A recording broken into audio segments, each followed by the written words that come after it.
5-5, c'est le nouveau nom que j'ai donné à l'hebdo crypto.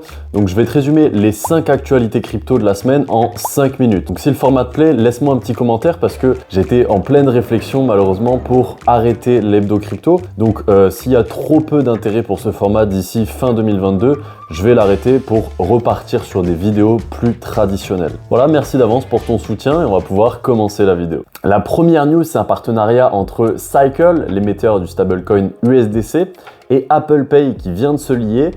Selon moi, c'est encore une énorme avancée pour permettre aux commerçants et au monde entier qui sont pas du tout à l'aise avec la cryptosphère en général, de profiter malgré tout de ce qu'elle peut offrir comme avantage. Ce qui est cool aussi, c'est que Cycle prévoit d'étendre ses fonctionnalités en proposant en plus de l'USDC du Bitcoin et de l'Ethereum. La deuxième news, c'est Sony qui va prochainement inclure les NFT dans ses jeux vidéo.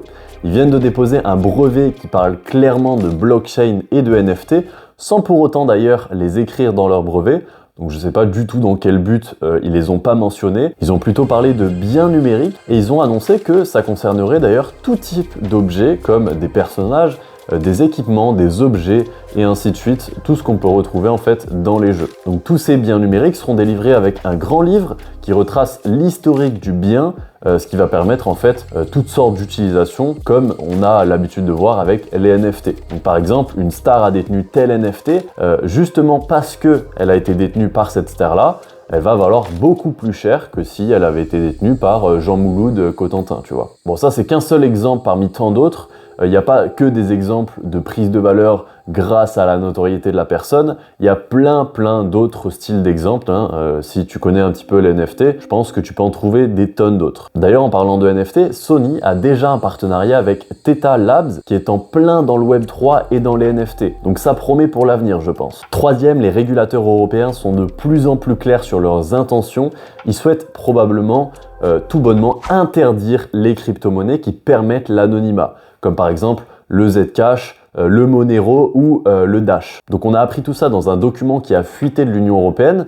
Ils disent que les institutions de crédit, les institutions financières et les fournisseurs de services en cryptoactifs devraient être empêchés de conserver des pièces qui promouvent l'anonymat. Bon, je pense qu'on est d'accord pour dire malheureusement que ça va totalement à l'encontre de la philosophie autour des crypto-monnaies. Autrement dit, la régulation grappille de plus en plus de terrain pour faire appliquer ces lois dans le domaine des cryptos, ce qui est plutôt malheureux je trouve parce que jusqu'à présent c'était un domaine qui échappait un petit peu à leur contrôle. Pour le moment ce n'est pas encore acté qu'ils interdisent les cryptos qui promeuvent l'anonymat, mais voilà, pour moi c'est presque une suite logique. S'ils veulent imposer aussi leur MNBC, ils vont devoir forcément interdire certaines cryptos qui vont à l'encontre de leur politique. Quatrième, existerait-il un lien méconnu du grand public entre l'ex-PDG de FTX, Sam Bankman-Fried, et Gary Gensler, le président de la SEC ou le gendarme financier? Selon le sénateur Tom Emmer, qui a depuis supprimé son tweet, FTX et Sam Bankman-Fried auraient travaillé avec la SEC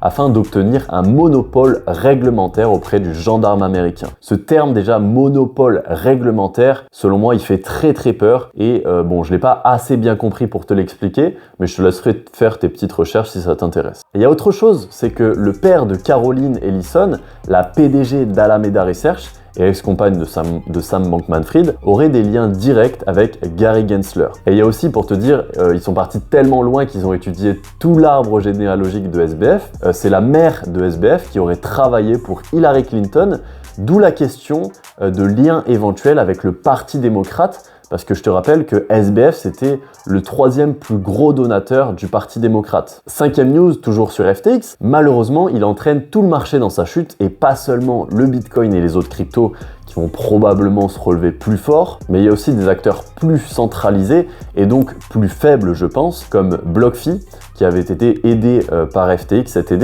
été et qui à l'heure actuelle se retrouve en difficulté parce qu'ils ont dans le même temps subi un procès de la SEC qui les a conduits à devoir payer une amende de 100 millions de dollars. Donc comme je te l'avais dit la semaine dernière, la chute de FTX risque d'entraîner beaucoup d'autres entreprises dans la cryptosphère qui vont finir par faire faillite. Donc pour conclure, je te recommande vraiment dans cette période d'incertitude au plus haut point de rapatrier tes fonds sur des cold wallets pour garder un maximum de sécurité sur ton argent. Allez, bonne semaine, ciao.